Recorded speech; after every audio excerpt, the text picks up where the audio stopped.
There we go, Peter. How are you? Very nice to see you. Great. Nice to see you.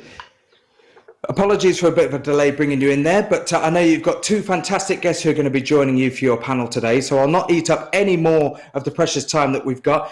Just a quick reminder to our audience to post your questions for the panel in the Glisser Q&A function, which is just below the screen here. I'm now going to hand over to Peter Deitz to kick off this session. Over to you, Peter.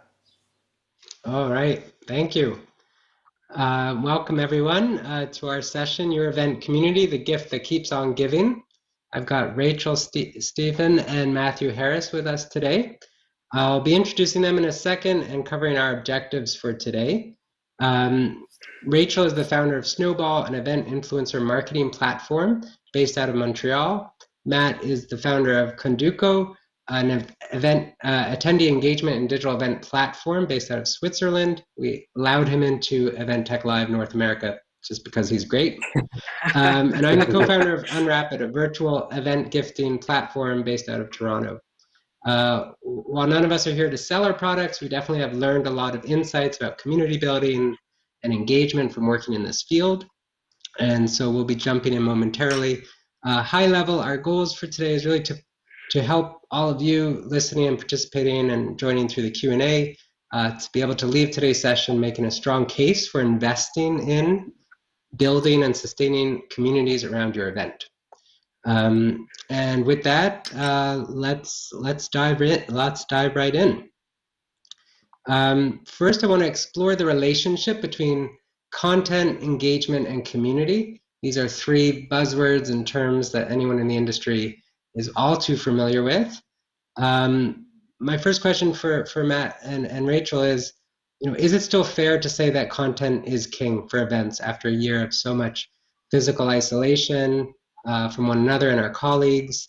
What have you seen that validates this still today or challenges this notion?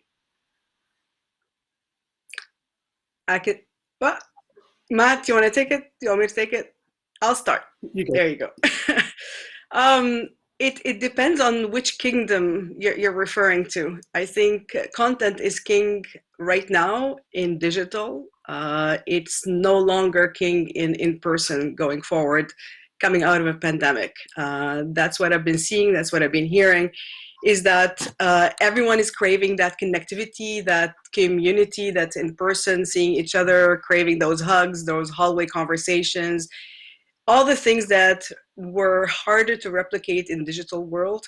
There was a whole new kingdom that was discovered in digital events where content is king, and that's where the main benefit of delivering content and making it accessible, reachable to a lot of people is in digital.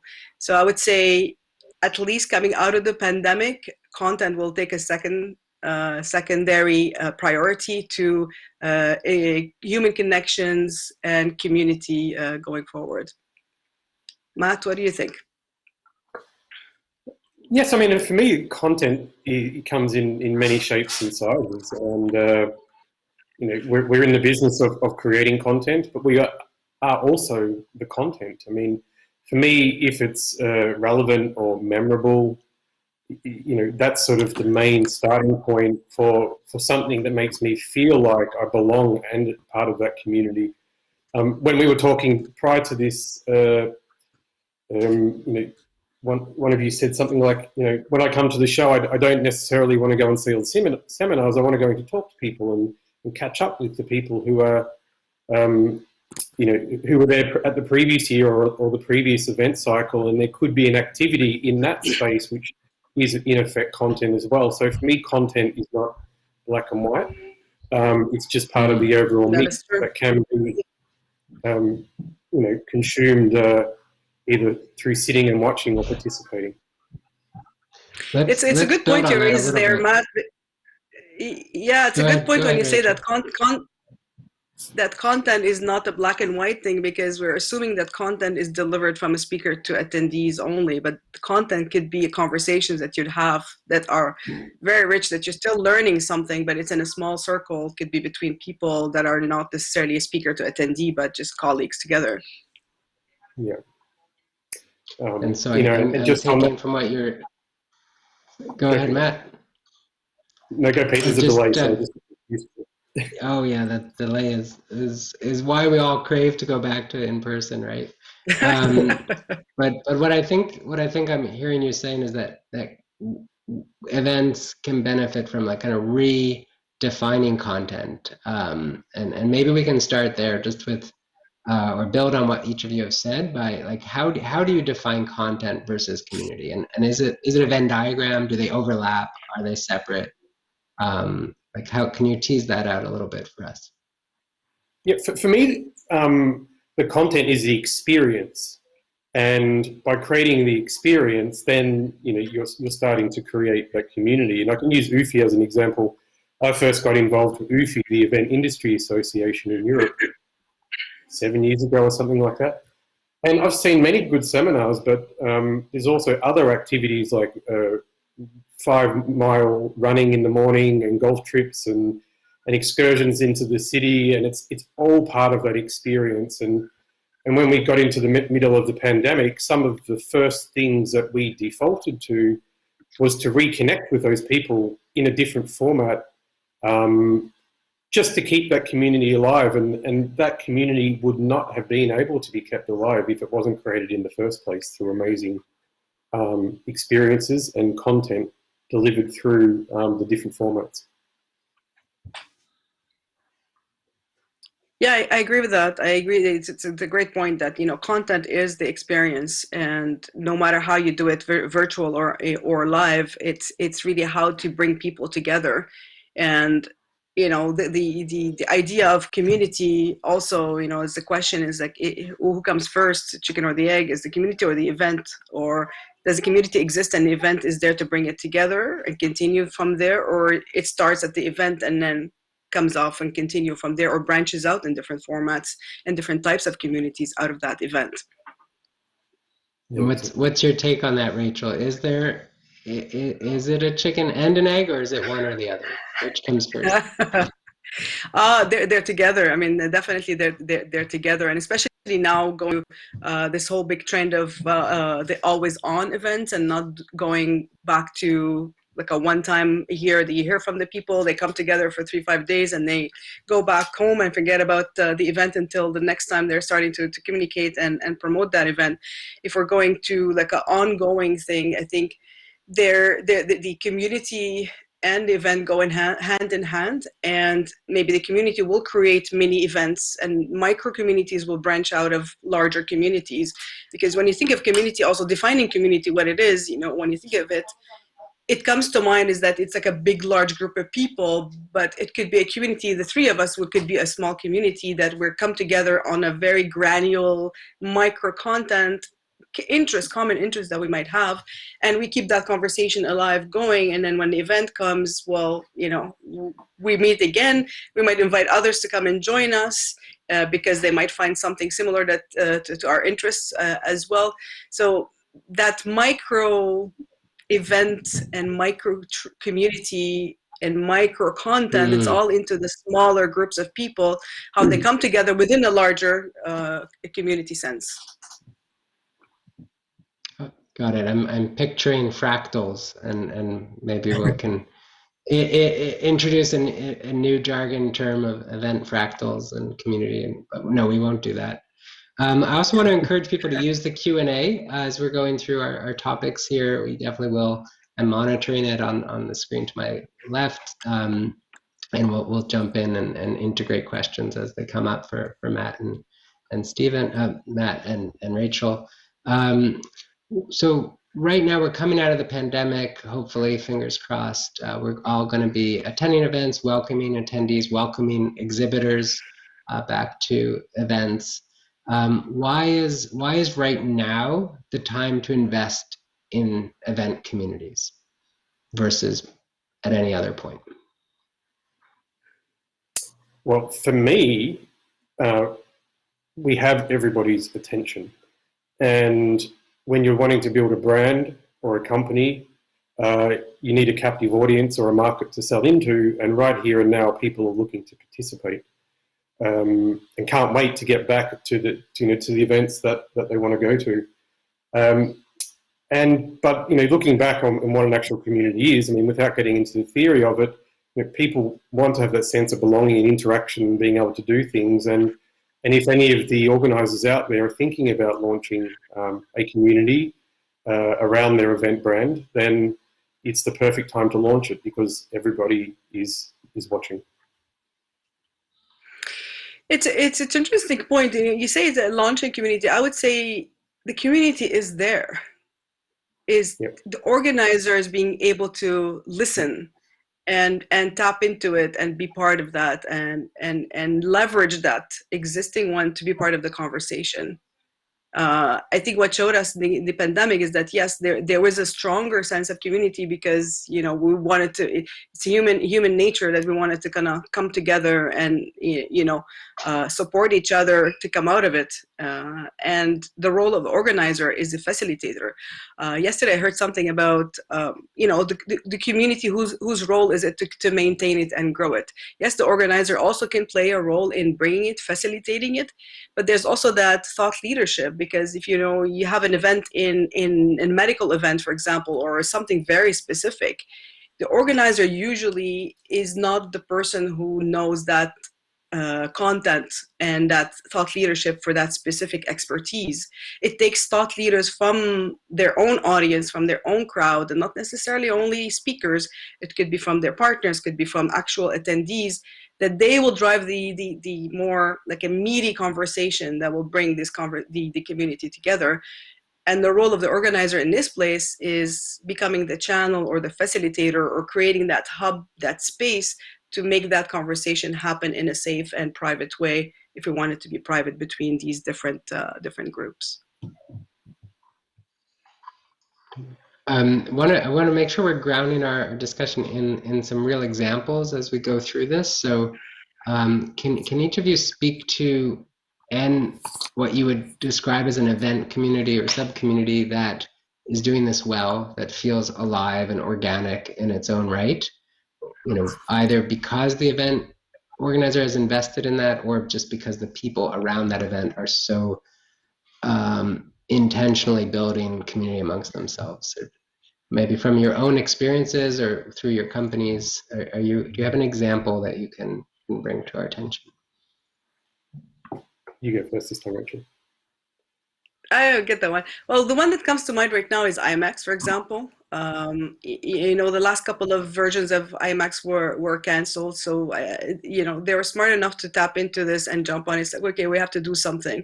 So they created the virtual community, which was mini events also, and not so much building out that big full day event and lots of content, but it's in a smaller version delivery of the content within a community that comes together on a monthly basis or regular basis. But that community is present on Swapcard as a platform. So you go in there at any time and you can still talk to people, connect with people.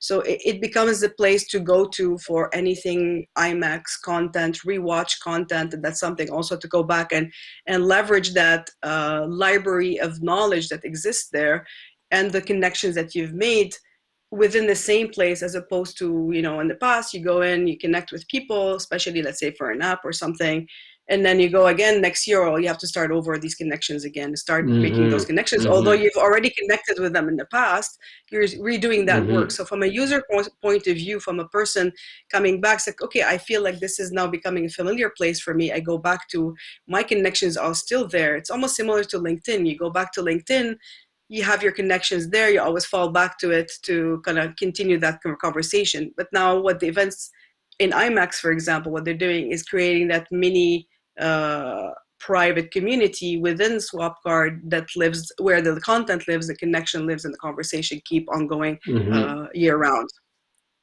Matt, have you seen anything That's a great different? Example. Yeah, I've got two examples. One of them is quite funny. We hired a new marketing manager or VP of marketing in March, and I was describing to him, what this community's business is all about and why is everybody talking about it. He's from the venue space. And I started to talk about content and sort of events and then satellite groups and social and people engaging at a show and then amongst themselves in smaller groups outside of the sort of show. people creating their own content, people looking at the content that the organizer creates, sharing, but all still participating in sort of peaks and troughs throughout the year, depending on what the focal point was. And he said, oh, you're talking about the Eurovision Song Contest. And for me... Sorry, say that again? You're talking about what? The Eurovision Song Contest. Eurovision Song Contest is a European-wide music festival, if you can put it, where countries compete against each other, and it comes together in May each year. But after the main event, then each of those countries or geographic regions, or you could think of them as sort of market verticals, disappear and start to interact in their own community, and then it builds up again, and it all sort of peaks up. And for me, it's an example I gave because it's just not one thing which makes the community great. It's almost like it's the organizer's role to light the fire, to put wood on the fire so it keeps burning, but it's the ecosystem or the participants, whether they're exhibitors or attendees, who really give the community oxygen. And it's not so much about the tech that sits behind it, but about how it's sort of executed throughout the year. It's such an impassioned community that it can almost jump from platform to platform or span multiple event technologies, and it's still a whole. It's still its own thing. It's not siloed. And we'll get to where communities live in a moment. I think that's a really important part of this conversation, considering the focus on event technology. But I also want to focus on something that came up in some planning discussions we had, which is the role of events organizers in building exhibitors into their community, and that being a vector for value creation and import, like kind of connection. So, like, is there a role for event organizers, or what is the role for event organizers in creating exhibitor communities, which I don't think anyone has spoken about, so this is breaking news out of this session. And what is the role of event organizers in creating exhibitor attendee communities, and can there be exhibitor attendee communities that are not transactional but genuine human connection?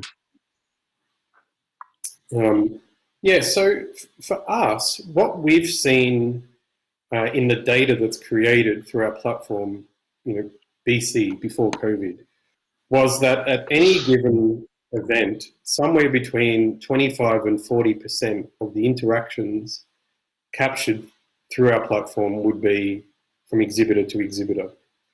And it's a very consistent number across all of the different events in different markets, large or small. It's an astounding number, to be honest with you.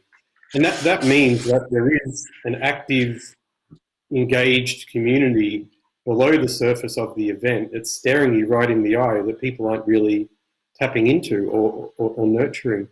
And we hear sort of two ends of the spectrum from our customers.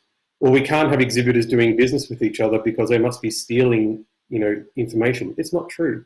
They're all part of the value chain and part of the ecosystem. And sure, there'll be competitors. You've mentioned one of my competitors today, but we all coexist. You can't be all things to all people. And if you sort of look at it as a glass half full point of view rather than glass half empty, then you have the basics to really enable that exhibitor to exhibitor ecosystem to thrive, and not just the 3 or 4 days of the event. It's so true. Like, even you look at ETL, for example, here today. I mean, I'm speaking, I'm attending, I'm exhibiting also with Snowball, and you look at the connections and the leads, let's say, that would come in from an exhibitor point of view. A few of them, a large one of them, are from other technologies, and there is an opportunity to look at that as a collaboration. And sometimes, it's a way. If you can collaborate together or even share some insight, the perfect one too also is the other community that Adam had started from ETL for the event tech founders on WhatsApp. And that's one place that it lives, and it's just founders only. So our common interest, although there are competitors in that group, but it's a place that we can exchange some of the challenges, some questions, referrals, tips, whatever it is, in a place where our commonality there is that we're event tech founders first. We're people, and we can still exchange on that. So, the community is finding that common interest between a group of people, no matter how big it is or large or small it is, that continue those conversations and do it. So yes, exhibitor to exhibitor is key. Even in person, when you'd be exhibiting, in between those, people are in session, you're there waiting for people. You start talking to your neighbor, and then you find out it's like, oh, okay, well, yes, there's opportunity there. Maybe they're not directly with you, but maybe they can connect you to something else. Or even you just made a friend, a colleague that you can just talk to and exchange some shared experience together. So it's a loose definition really for community, and the organizer's role is really to bring it and facilitate that, and not just narrow-mindedly think that community is this large thing or this thing or that thing. Is just let it evolve and grow naturally, like the Eurovision contest that you're talking about, Matt. But I also think we have Go ahead, Matt. You said something interesting, Rachel, and that was people. And no matter if we're attendees or exhibitors, we're still people, and we're not stuck in time.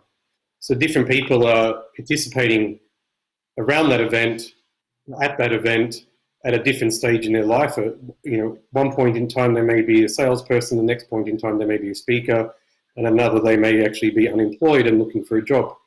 And that cycle never stops. And it just keeps going in and out, just like the waves of the ocean. And our personal needs and our desires and our wants are constantly changing, and we can't control it. So the community is about keeping that interaction alive and well as that sort of happens. So it kind of really doesn't matter if we are exhibitors or attendees, or if we think about it. The breaking news, Pete, but that community is just the people that exist within it and the brands that pay for it. Yeah, I know. I always say that, the people, when you look at the person, it's always the person's name, and then you have the title after. So it's the initial thing is we're people. I'm Rachel Stephan. Before you add the, whatever, founder or whatever it is after it, it's the person first. You have something, Peter, I keep cutting you off. It's okay. It's the delay and the video delay. The whole thing is a little bit of a learning curve for all of us. But yeah, so connections and community, and someone in the chat has pointed this out, that communities are based on emotional connections between people, regardless of how they're participating in the event, whether representing an exhibitor, as an attendee, as the host. And so events that can tap into that existential need for connection can build and strengthen communities. We have another comment in the chat that I think is very relevant to what we've been discussing, and a good segue to our next topic, which is where do event communities live, and whose are they?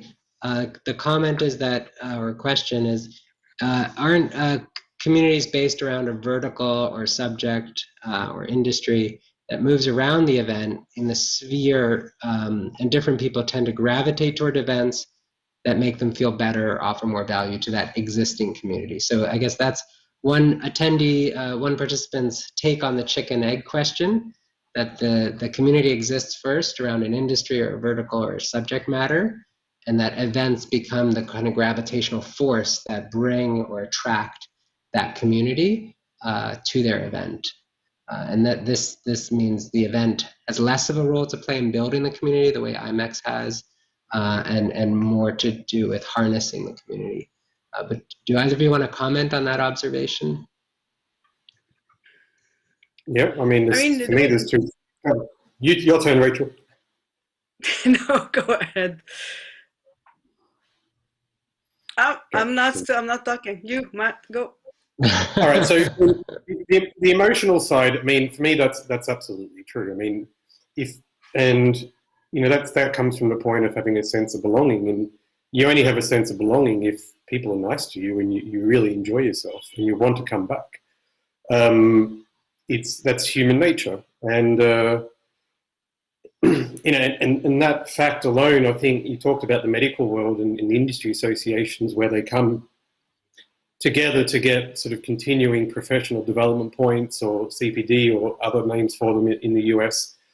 And that community was forced to come together each year through being able to get those annual accreditations. And with the advent of virtual, it's the opposite to what we're talking about today. The introduction of virtual participation or digital participation in consuming that content online means that those communities are at a huge risk of actually breaking apart. I can tell you half of those doctors and practitioners do not want to come to the annual event where people get pissed every year and don't enjoy themselves.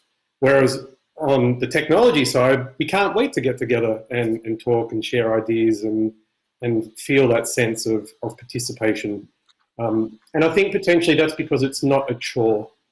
And if you really have a sense of belonging and emotional connection to the people that you're meeting, you'll want to participate. And if you want to, you just naturally will. Yeah, I have a thought about that, question out there. Now that we're moving towards more connections on site, in person, and the content being better delivered, or not better, but more accessible online, like you're saying, the medical.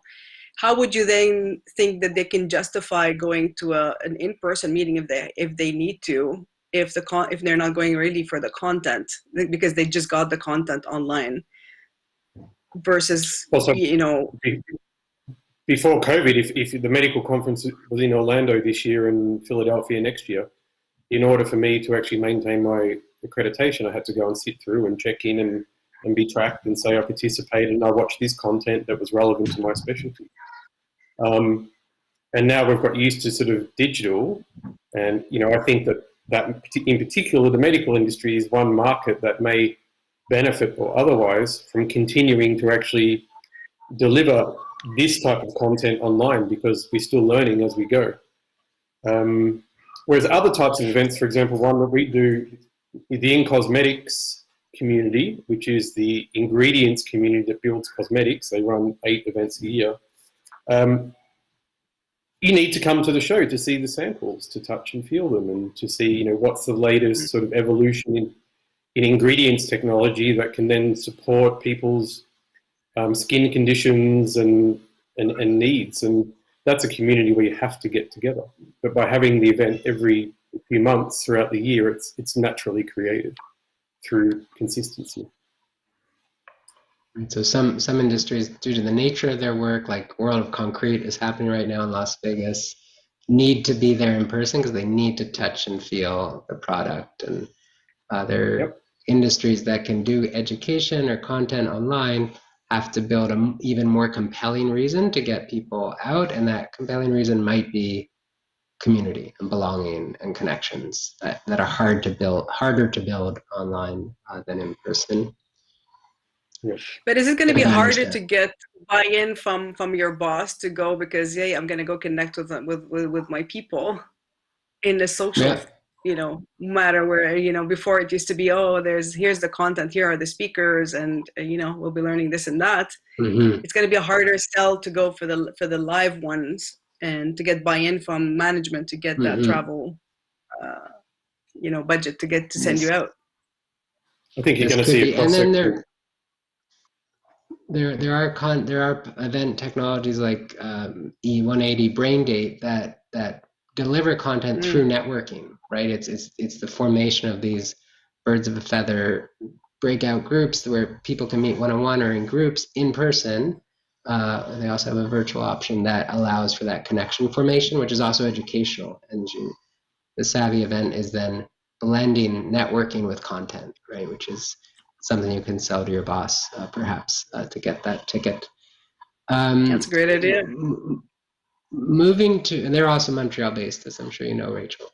Yes. Moving to where communities live, we have sort of the idea that they live through interest areas, but in terms of the event technology side of this, there seems to me an option to sort of leverage and enable the organic formation of communities over default technologies like LinkedIn's and WhatsApp's, whereas other communities are choosing to intentionally cultivate communities in their own, instance of a platform, whether Slack or Swapcard, or you tell me if Konduko or Snowball could be that locus for a community to form. What's the right balance for an event organizer who has to make a decision about building their own place for community to congregate online through event technology versus harnessing existing infrastructure and platforms where people already are? And we can go with Rachel first and then Matt, so we don't do the trip over each other.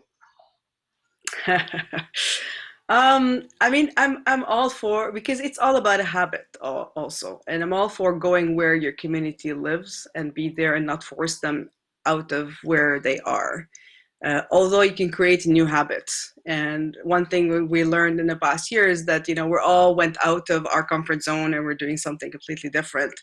And people are getting more and more familiarized with the technology and digital. So they are now ready for, getting them into a specific type of habits on new platforms or new areas where they can live. So yeah, there are few technologies that are doing it, and most of the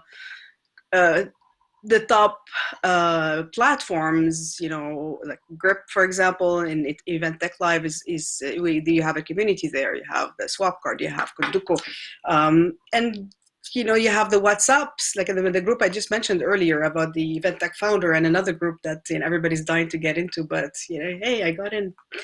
The EWD, which still remains very anonymous for a lot of people. So, but that's a small community. Then you have Slack. I've seen also events where they created the whole program and the different tracks of the program with different channels on Slack, where you have this track, let's say on AI, but this is a channel for AI. So as an attendee, you went there and you talked. And obviously that Slack workspace that is built around the event still lives on, and you still have conversations going like this. And then you have LinkedIn, because sometimes I go to an event and I feel like I connected there and it's going to end there. Well, let me just have a fallback plan and plan B, where I still want to connect with these people I just met here. Then we go connect on LinkedIn and continue that conversation there. However that conversation continues, sometimes it does, sometimes it doesn't, but at least they're in my community. It might pop up at some point that there's some common thing that we can talk about or come together around. So a bit of a hybrid in your view. Yeah. And look, personally, Pete, I challenge the notion that every event needs to actually have a community. I mean, to answer your question, assuming that the organization had decided strategically they wanted to extend the relationship beyond the 4 days of the event, pre-show and post-show, to start to build a community around their event brand, and assuming that they've got the budget and the resource internally to support it. To answer the question, to build or to buy, it depends what that community is. So one organizer said to me a few weeks ago on a sales call that, I'll use slightly different numbers, but proportionally it's the same. Why would I use virtual platforms continuously when they cost the same price as running a physical event, yet the revenue I got from the virtual platform was 2 million, but at my physical event I get 50 million. And you'll hear exactly the same counter argument in the other direction, where events may have had 10,000 people participate before COVID, but during the COVID period they had 100,000. So the answer to the question really depends on how people are engaging, what type of support and structural net you have internally to support it. And the all-in-one platforms, and I'm one group, and Swapcard and those are out there doing the same thing. That's great, and that's good for some people. But on the other side of the token, we are using, to your example, Rachel, Pete and I sit on a small community created by the Exhibition think tank, and we use Slack, and we communicate every day, and that's a community. And it's a really fulfilling. Yeah.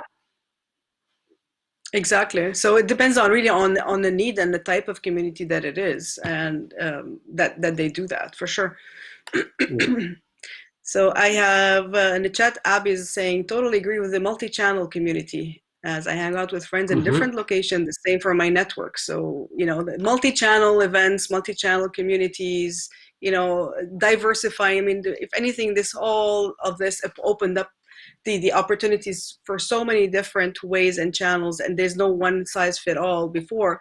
And we all talked about in the past, you know, there was always big challenges for event organizers to grow their audience for the live event beyond what they usually have. Well, this is the opportunity, you know, the digital and the beyond border expansion of community, where it could be pretty much everywhere. You know, look at us here, all three, with a small little, you know, micro tiny community, and we're from all over the place and came together around this particular topic. So, I mean, there's so many variations now that are open for grabs. Yeah. Definitely. And I'll just point out that my own journey into the events industry happened after March 2020. So that's a testament to the role that technology can play in building community and fostering connections in the absence of or after the pandemic, in conjunction with in-person networking and connection formation. I feel connected to both of you and to many. And for me, that experience has spanned Twitter and Expo Chat, plus what ETT Club is doing, plus what Matt mentioned in our Event Professionals Without Borders Slack group. And so it's definitely multi-channel. The question is just, if an event wants to invest in building its own community, it chooses a place to do it, and then doubles down on that, on bringing people and attracting people. And hopefully, to Dahlia's point, they're choosing a platform where people want to be, because that's the platform that you need to be using. Because if you're bringing them together already into the platform, they might as well consider that the place where they continue staying there. That's the idea. It's fickle. I think it's like restaurant industry. Some restaurants take off, others don't. And I think for intentionally created communities, there's a lot of unpredictability about which ones are going to become sticky and which ones won't. I'm sure within a platform like Konduko or Swapcard or Grip, some communities are taking off and people are coming in every day. It becomes 365 community, and others don't. Just like some Twitter chat, you know, hashtag conversations take off and others flop. So it's a lot that's unpredictable. Therefore, our final question is, who is investing in their event communities well, and what are they doing right? And if you can draw on some more examples, perhaps separate from the ones already mentioned, that I feel would be a great place to leave us. I mean, the one that comes to mind recently that I've been on, sorry, Matt, collision conference that usually happens in Toronto, about 30,000 people, and they went digital. What I liked about it, and this year they opened up some conversations for event profs to allow them to come in to talk about the future of events. And being there and seeing, you know, the opportunity for different communities, and they call also the creators, because every person part of that community is also a creator of content or coming together to share thought leadership. What was interesting, we came together through that, and the connections were happening there. And then the minute it finished, you get an email saying, you know, thank you for coming. Here, what we're deciding to do also is that we created this, they call it X series. X series are mini events, micro events around user-led conversation around topics that were highly probably attended during the event. So, you know, I'm going to say the word data. It's not the session for the data, but that's a whole discussion there about data that's being captured with digital events, and it allowing the organizers to know a little bit, you know, what their attendees are interested in, what brings them together, and recreate or tap into those ideas to bring conversation communities together and build on program for future events. So that's very smart, I find, is that, you know, creating those interest-based events based on what they've just experienced and analyzed from the data from the actual one event, the big event that they do every year. That's a great example, actually. Thank you. And for me, when this question of communities really started to emerge in recent years and sort of explode in COVID, lots of conversation persisted, and depending on who you spoke to, you got two different answers. If you spoke to the vendors, then me and my competitors, every event should try and build a community around its brand. If you spoke to the actual event organisers who would be ultimately responsible for facilitating this, are like, I just want to get back to my event, leave me alone. And it's like chalk and cheese. But for those who are actually really interested in creating a community, I think that we have 4 fabulous examples in our industry, in our own backyard. And that is CISO, it is the IAAE, the PCMA, and UFI here in Europe. And if you look at what they do and engaging with us throughout the year, they have a number of events, they have a major event, they have forums and communication, and back to where we started, content that they push out into the participants or the community, which is for me like a framework for what anyone who is an organizer should be looking at. It's sort of a structural blueprint of what needs to be done to manage that ongoing engagement, and then creating sort of that swarm or tools or digital technologies or face-to-face or white papers or Q&A sessions to get people to participate in an ongoing way. Acknowledging that there will be peaks and troughs. You're not going to create a Facebook for your event or a LinkedIn, but there will be peaks and troughs that sort of ramp up and ramp down around when there is a physical show, and there'll be sort of an undercurrent of interactions through the digital tools. But those sort of 4 examples for me are the same but different. They all do different things in different ways, but there is definitely a distinct community already in place and has been for many number of years amongst those 4 organizations. Here we go. James. Peter, please finish that last point. I'm crashing in, but please finish that last point. The question for Matt was, do those 4 organizations serve the one community, or are there 4 communities that they're managing and people are in all 4? Like, there's no perhaps answer to that, but no. And there's a 5th, of course. I forgot the of course the Event Tech Live community it's evolving, which one I'm very much part of. I can't believe I forgot that. But it's sorry. It's a common interest, which is what brings a community together, and we all have different preferences, but we come here with a shared common interest, that we can come and interact with each other, and some of us will talk to each other and some of us won't, but that's really where the emotional connections come in. But for me, it does come back to that content or engagement or experience that you try and create to still try and keep people connected over an extended period of time, which is what we're talking about as being a 365 type experience. Guys, I'm going to come in here because we are pretty much bang on time, as I would expect from 3 consummate event professionals. So thank you very much for the session. I know that you've been going through the questions as they've been coming in, so I'm just going to quickly just highlight some of the comments rather than questions that have been coming in during the session that you may not have seen. Events historically have been the most analog bit of the digital marketing plans of a marketer, and somebody loves Dahlia's point on the data. Somebody from the Netherlands just saying hello to everybody here. So good morning, good afternoon to the Netherlands who are tuning in to Event Tech Live. And somebody else, totally agree with the multi-channel communities. As I hang out with my friends in different locations, it's the same for my network. So yeah, a lot of people agreeing with a lot of the stuff that you guys have said during the panel session today. And I'm sure you wouldn't mind, the 3 of you, if any of the audiences who have been tuning into the session today use the Event Tech Live platform to search for you and connect with you and continue this conversation in exactly some of the ways that you've been describing and highlighting in the session today. So Matthew, Peter and Rachel, thank you very much for the session today. It's been great having you at Event Tech Live. See you soon. Great. Thank Thanks you. so much, everyone. Thank you, Rachel.